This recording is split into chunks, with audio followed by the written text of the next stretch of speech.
Hello, Mr. Mills. My name is Audra Saipo, and I'm here to help you today as a student social worker from Tarleton University. I am very glad that you came in here and allowed me to speak with you today. Could you please give me your full name? Yes, my full name is Willie Floyd Mims Jr. Thank you. Next, I'm going to talk to you about confidentiality. Today, what we're talking about here today, it stays here today. The only people who will be able to view this will be myself and my instructor. So I'm letting you know that it's private between you and me and my instructor. And I greatly appreciate you for allowing me to have this interview with you today. How can I help you?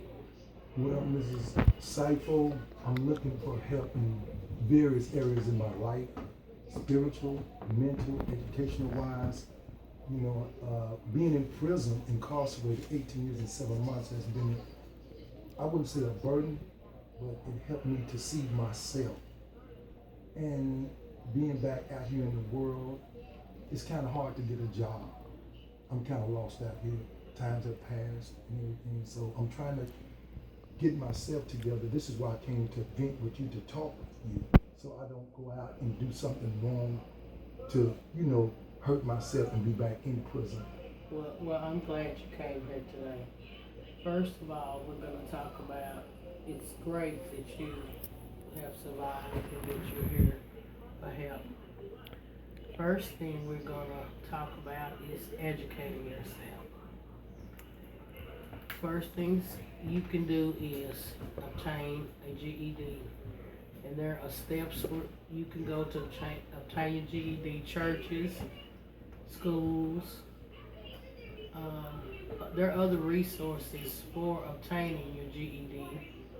After then, you can try to further your education by trade schools or technical schools, and it'll kind of help you search where exactly the field that you want to move along with.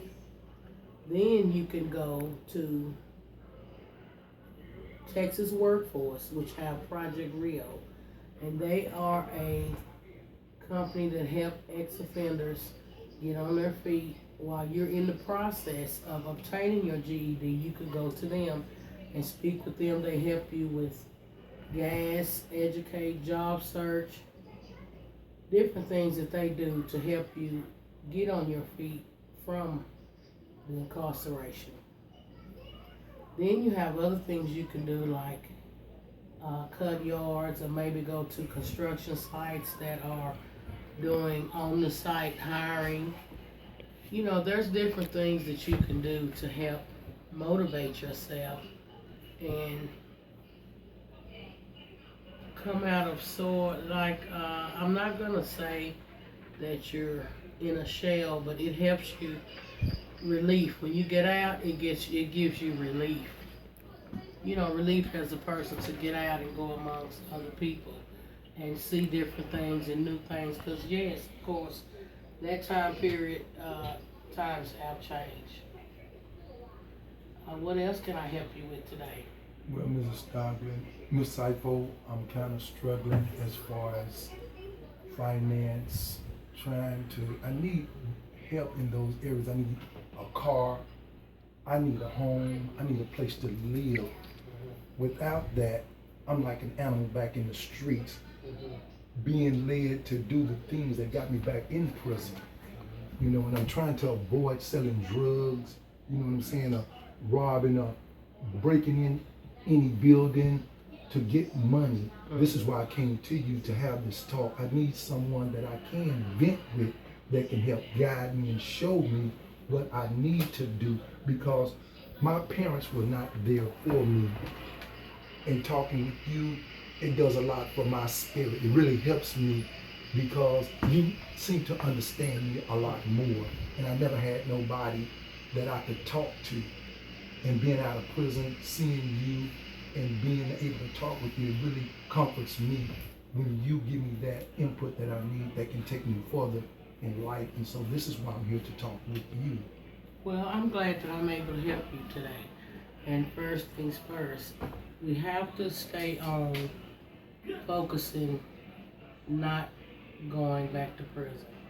So therefore, in order to do that, you need assistance in job search, and you have to concentrate. Things get hard, but sometimes you just have to go a little further. Take your time. Don't do anything to break the law. Just take your time, and in time, things will come together. You understand what I'm saying? Yes, ma'am. I Okay. understand exactly what you're So, saying. therefore, your first steps, as I said, will be the GED and Project Rio. If you can do that for me and for you to give us a start in helping you further your education, obtain your GED, that will help you financially. It will help you become stable in order to do the things that you want to do, instead of going back into the same thing that you have been through in these past years. It's always better to look ahead and take your time.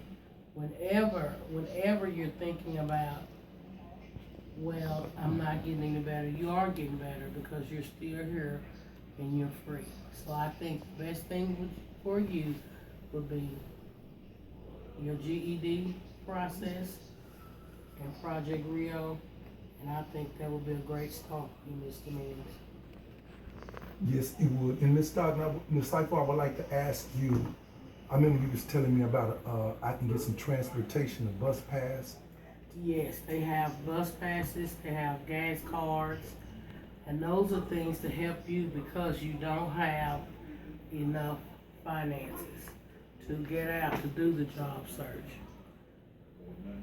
You know, I fear, Mrs. Seifel, when I enter into places to get jobs, as far as filling out application, and my problem comes when I return my application. I lack the knowledge to fill out an application properly, and people tend to look at me and view me as a threat because of my height or the way I look. I'm too black. I'm not what they're looking for. Mhm. I can do the manual labor, the jobs that they have, but it confuses me and hurts me that when I can do a job and they won't allow me to do it because they're looking for the education to come along with it. That's why it'll be a good idea for you to start with the GED process, because that will help you learn how to fill out those applications correctly, and it'll help you humble yourself when you go into those places. Yes, you know, I've been working on that, what you're talking about. I try to pray every night. You know, I give praise to Allah. You know what I'm saying, Mrs. Stockton, Miss Seifel. But when I go out there in that world, that's where I have my problems. And I'm trying my best to maintain myself, my spirit, my anger. I'm trying to, you know, do the right thing. And that I don't go back to prison. So this is why I'm here with you, to talk with you. Because if I don't have someone to talk to, Mrs. Seifel, I would go back out there and get in trouble physically with somebody. Because I'm trying to live too. You know what I'm saying? I need finance, I need help. I do understand you, Mr. Mills, and the things, as I've said before, you sound like you're on the right track, you're praying, and you're trying, you're putting in applications, and in due time, whatever's for you, it will come your way.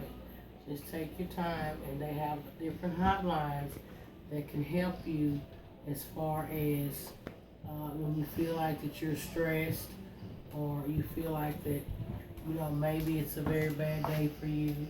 You know, pick up the phone and call the hotlines, and hopefully someone will be able to help you.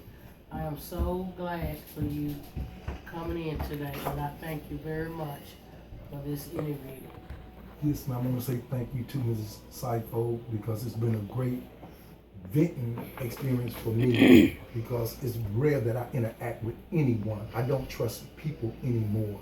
but you're one person that I can talk with, and I want to say thank you for having me today here.